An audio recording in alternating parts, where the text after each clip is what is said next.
Fox line ഇൻഫോയിലേക്ക് സ്വാഗതം. സംസ്ഥാനത്തെ ration വിതരണത്തിൽ പുതിയ മാറ്റങ്ങളുമായി സിവിൽ സപ്ലൈസ് വകുപ്പ്.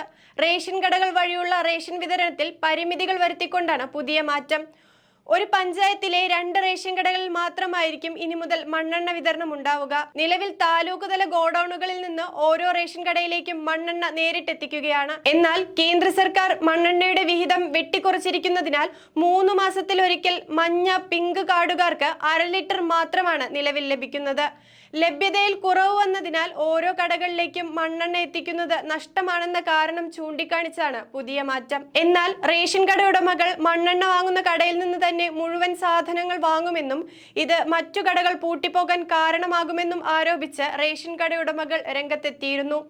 നിലവിലെ ഉത്തരവ് പ്രകാരം മണ്ണെണ്ണ വിതരണം സംസ്ഥാന വ്യാപകമായി ഏറ്റെടുക്കില്ലെന്ന് റേഷൻ ഡീലേഴ്സ് കോർഡിനേഷൻ കമ്മിറ്റി വ്യക്തമാക്കിയിരിക്കുകയാണ്. ഇതിനാൽ വരും ദിവസങ്ങളിലെ മണ്ണെണ്ണ വിതരണം പ്രതിസന്ധിയിലാണ്. കൂടാതെ മുൻഗണനേതര വിഭാഗമായ വെള്ള, നീല കാർഡുകാരിൽ നിന്ന് റേഷന് പ്രതിമാസം 1 രൂപ വീതം സെസ് പിരിക്കുന്നതായിരിക്കും. റേഷൻ വ്യാപാരി ക്ഷേമനിധി ബോർഡിന്റെ വരുമാന വർധന ലക്ഷ്യമിട്ടുകൊണ്ടാണ് 1 രൂപ വെൽഫെയർ ഫണ്ട് സെസ്സായി ഈടാക്കുന്നത്.